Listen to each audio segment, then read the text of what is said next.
اعوذ باللہ من الشیطان الرجیم، بسم اللہ الرحمن الرحیم۔ اللہ تعالیٰ نے سورہ الرحمن کے اندر انسانوں اور جنوں سے خطاب کرتے ہوئے کہا کہ اے جنوں اور انسانوں، تم میری کون کون سی نعمتوں کا انکار کرو گے، کن کن کو جھٹلاؤ گے۔ اور کہیں فرمایا اللہ کی نعمتوں کو تم شمار کرنا چاہو تو گن بھی نہیں سکتے ہو، اتنی اللہ کی نعمتیں ہیں۔ ان کے بدلے میں اللہ تعالیٰ نے کیا مانگا تھا؟ ایک ہی کہ میری شکر گزاری کرنا، صرف میری شکر گزاری کرنا اور میرے ساتھ کسی کو شریک نہ ٹھہرانا، اتنی بات اللہ تعالیٰ نے مانگی ہے۔ لیکن انسانوں کی ایک عظیم اکثریت نے، جس میں بڑے بڑے علماء شامل ہیں، بڑے بڑے، انہوں نے شکر گزاری کی بجائے ناشکری کا حق ادا کر دیا۔ اور ان کی ناشکریوں کو کیسے گنا جائے، ان کے کون کون سے فریب کو آپ کے سامنے لایا جائے، کون کون سا ان کا شرک بیان کیا جائے، جنہوں نے اللہ کے ساتھ کس طریقے سے شریک ٹھہرائے ہیں۔ لائبریریاں بھر گئی اور مارکیٹیں بھر گئی، انہوں نے جو بھی کتابیں لکھی ہیں ایک اللہ کی کتاب کا راستہ روکنے کے لیے، اور بڑے بڑے مجموعوں کے اندر یہ خطاب کرتے ہیں، اور بڑے پڑھے لکھے لوگ ان کے سامنے بیٹھے ہوتے ہیں، اور کوئی آگے سے جرت نہیں کرتا ہے کہ آگے سے اٹھے اور سوال کرے کہ حضرت صاحب کیا فرما رہے ہو۔ تو یہ ایک نمونہ آپ کے سامنے میں پیش کر رہا ہوں۔ اس سے پہلے بھی ان کے عقائد کی خرابیوں کو میں بیان کر چکا ہوں کہ کتنے بڑے مفسر قرآن ہیں، قرآن کی اکیڈمیاں انہوں نے قائم کی ہیں، پوری زندگی قرآن کا درس دیتے رہے، اور اگر کبھی ایمان عقیدے کی بھی بات کی ہے انہوں نے تو خالص نہیں کرتے ہیں، کہیں نہ کہیں کوئی شرک کا انجیکشن لگا کے ہی دیتے ہیں۔ وہ جو کسی نے کہا کہ دوا تو لائے ہیں، زہر ملا کے لائے، تو مجھے امید ہے آپ پہنچ گئے ہوں گے میں کن کی طرف اشارہ کر رہا ہوں۔ یہ ہیں ڈاکٹر اسرار احمد۔ ان کے وحدت الوجود کے شرک آپ کے سامنے لا چکا ہوں۔ ان کے جو بڑے بڑے علماء گزرے ہیں ان کی قرآن کے خلاف عقائد کا دفاع کرتے ہوئے آپ کے سامنے لا چکا ہوں۔ آج ایک نئے انداز سے ان کا بیان سنیے، حالانکہ پکار کا معاملہ کر رہے ہیں، اسی موضوع کے اوپر خالص عقیدے کی بات ڈسکس کر رہے ہیں کہ اللہ کے علاوہ کوئی مشکل کشا نہیں ہے، اللہ کے علاوہ کوئی پکار کے لائق نہیں ہے۔ اور پھر جنہوں نے اللہ کے علاوہ کسی اور کو پکارا ہے، چونکہ شخصیات وہ بڑی ہیں، جب ان کی باری آتی ہے تو پھر ان کے اندر نرمی پیدا ہو جاتی ہے، اور پھر جو الفاظ انہوں نے بولے ہیں وہ ذرا اپنے کانوں سے سنیں اور پھر اپنی آنکھوں سے دیکھیں، یہ ویڈیو کا دور ہے، اور پھر ہمارے منہ سے جو ان کے لیے کچھ الفاظ نکلتے ہیں بتائیں کہ وہ مناسب ہیں یا نہیں ہیں۔ یہ پہلے سنیے۔ اسی معنی میں مولانا حالی نے اپنی مسدس کے اختتام پر جو مناجات لکھی ہے، اے خاصہ خاصان رسول وقت دعا ہے، امت میں تیری آ گیا جب وقت پڑا ہے، وہ دی جو بڑی شان سے نکلا تھا وطن سے، پردیس میں وہ آج غریب الغربا ہے۔ یہ ہے جناب اس مسدس کے آخری نچوڑ گویا، اور حالی صاحب پکار رہے ہیں نبی علیہ السلام کا نام لے کر کہ سب سے بڑے خاص رسول جو ہیں آپ کو مناجات کی جا رہی ہیں، مناجات کا لفظ بھی موجود ہے، اور امت پر ایسا حالات آ گئے ہیں کہ اب آپ توجہ فرمائیے۔ یہ وہی والی توجہ فرمانا ہے جو ابھی آگے جا کے ڈاکٹر اسرار صاحب شاہ ولی اللہ کی کتاب حجت اللہ البالغہ کا حوالہ دے کے آگے کہہ رہے ہیں کہ کچھ انسان ہوتے ہیں، فرشتہ صفت انسان ہوتے ہیں، جب یہ مرتے ہیں ان کی روحوں کو اللہ تعالیٰ ملائکہ اسفل کے اندر شامل کرتا ہے، اور پھر اسی طرح کاروبار دنیا چلاتے ہیں یہ فرشتوں کی طرح روحیں۔ اور یوسف بنوروی نے اپنی کتاب بصائر و عبر، جو ان کا ایک مضمون چھپا تھا البلاغ رسالے کے اندر، دیوبندیوں کا یہ مدرسہ ہے وہاں سے، تو انہوں نے ڈاکٹر مسعود الدین عثمانی رحمۃ اللہ علیہ سے کہا کہ جانتے ہو 65 کی فتح کیسے ہوئی ہے؟ حالانکہ کتنی بڑی فتح تھی پوری دنیا جانتی ہے، لیکن ان کا کہنا یہ ہے کہ آپ جانتے ہیں؟ تو ڈاکٹر عثمانی رحمۃ اللہ علیہ کہتے ہیں کہ آپ ارشاد فرمائیے۔ تو کہتے ہیں کہ جس طرح حجت اللہ البالغہ کے اندر شاہ ولی اللہ صاحب نے لکھا ہے کہ کچھ فرشتہ صفت انسان ہوتے ہیں، جب وہ مرتے ہیں تو ملائکہ کے اندر شامل ہو جاتے ہیں، اور وہ ملائکہ کے اندر جو شامل تھے انسان فرشتہ صفت، اور مدینے میں نبی صلی اللہ علیہ وآلہ وسلم کی خدمت میں رہتے تھے، تو انہوں نے جا کے نبی علیہ السلام کو کہا ہے کہ آپ کی امت کے اوپر بڑا سخت مصیبت کا وقت آ گیا ہے، ہندوؤں نے حملہ کر دیا، آپ توجہ فرمائیں۔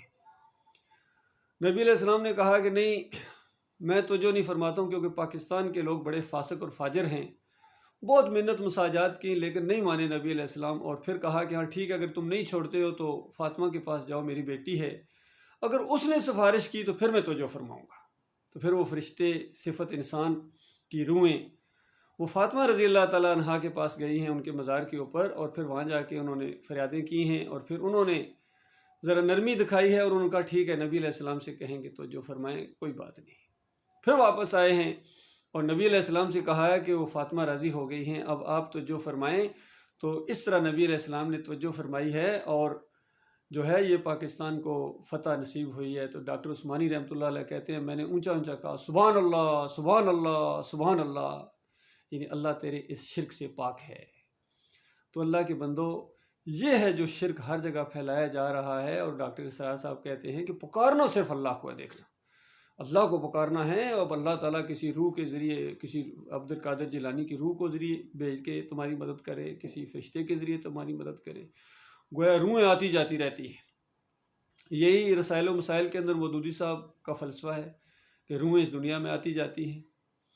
اور جواب انہوں نے یہی دیے کہ ہو سکتا ہے روح تشریف فرما ہو قبر کے اندر، اور لیکن پکارنا نہیں ہے، آپ پکار کر ان کو ہو سکتا ہے ڈسٹرب کر رہے ہیں۔ اس طرح کے عقیدے جو قرآن اور حدیث کے خلاف عقیدے ہیں، اور مزے کی بات کہ اس کے اندر ڈاکٹر اسرار خود اقرار کرتے ہیں کہ یہ جو عقیدہ ہے کہ روحیں آتی ہیں اور یہ روح کے ذریعے اللہ تعالیٰ یہ فرشتوں کے ساتھ ان کو